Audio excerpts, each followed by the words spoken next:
Hey everybody, Jake here, and today we're going to take a look at a different pen. This is the Wingsung 618.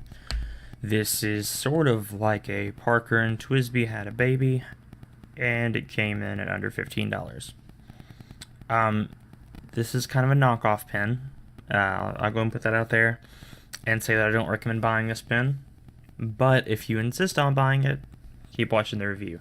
This is a surprisingly good pen for under $15. I just fundamentally disagree with ripping people off for their designs, even if Parker doesn't make pens like this anymore.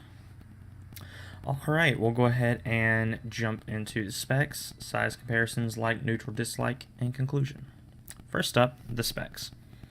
So, overall length capped is 135 millimeters. Kind of a mid-range length pen. Uncapped, it's 130 millimeters. The nib length by itself is probably 1 millimeter. And it's a hooded nib, so it doesn't take up a whole lot of space. The length of the cap, or length posted, I apologize, is 150 millimeters. The length of the cap is about 30, I believe, somewhere around there. Not positive. Weight of the cap is 8, weight of the body is 14, and overall weight is 22 grams. So, decently sized, decently weighted pen. On to the size comparisons. So first up, as usual, we'll go ahead and bring out the Twisby Diamond 580 All in pink. These have the exact same ink in them at the moment.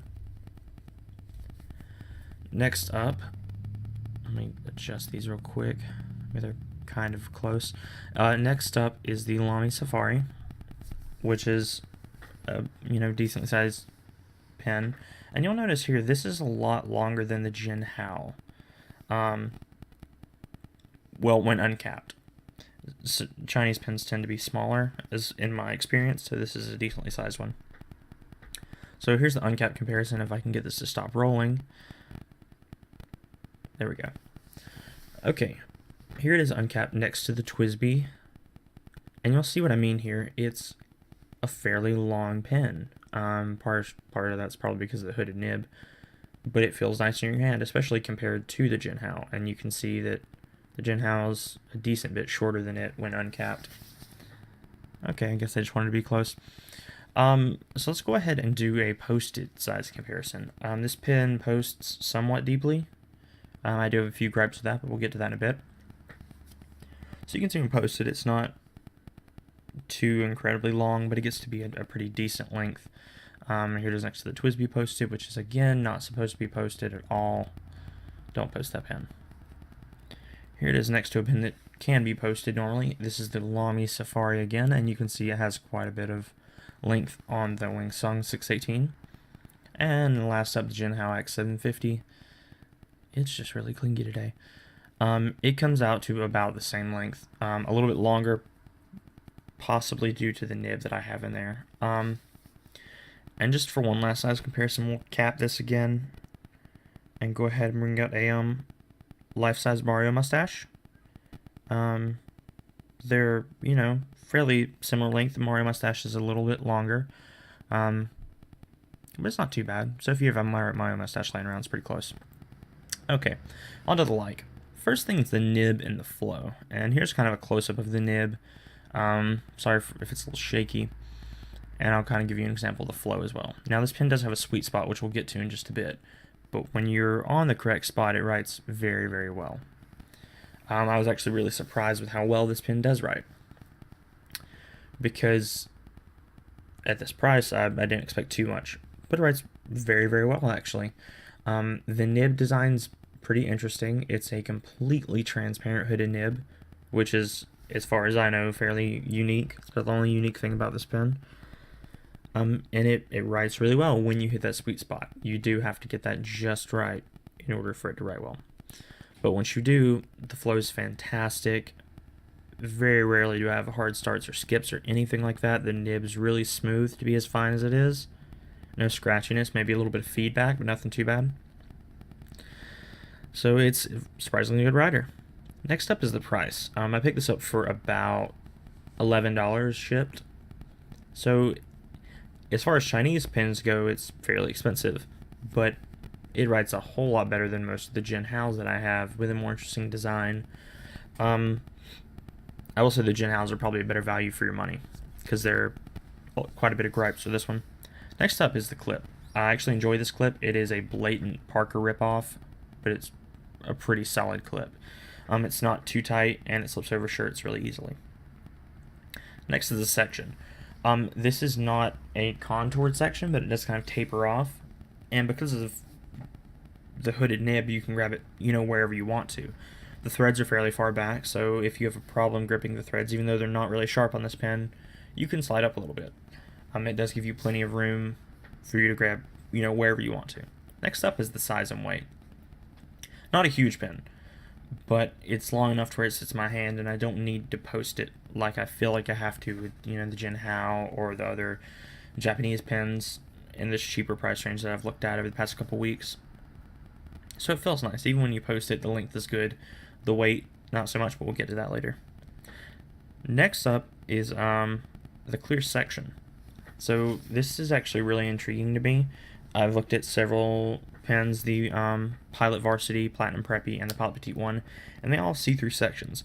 This one's very unique looking because the nib is also submerged, and you can see it submerged in ink, and it gives it a very cool kind of appearance, especially if you use a lighter color ink.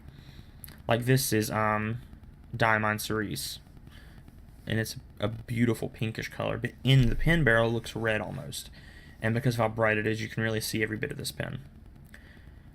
Next up is the reliability. It writes, when you need to. I haven't had any issues with it. Alright, and onto the neutral. The build quality.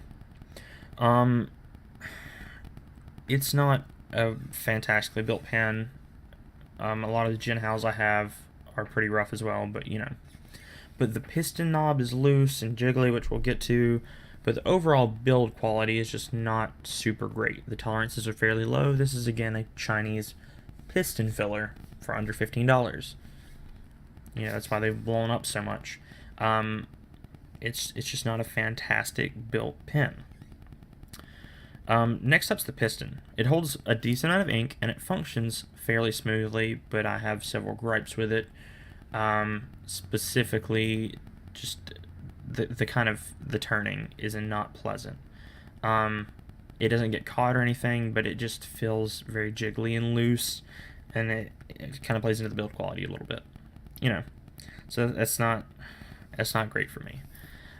It pulls out, which we'll cover again in a minute. I don't like that about it, but if you just twist this normally, you're in for a disaster, so be careful when you're doing that.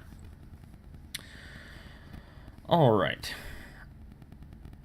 Next thing that I'm kind of neutral towards is the posting. It's not fairly long. It's not too long. It's fairly decent length, but all the weight and the cap makes this pen incredibly back heavy when you post it. There's just not a whole lot of metal in the pen to offset that, so I kind of wish they had done something with that to make it a bit more balanced in your hand if you do decide to post it.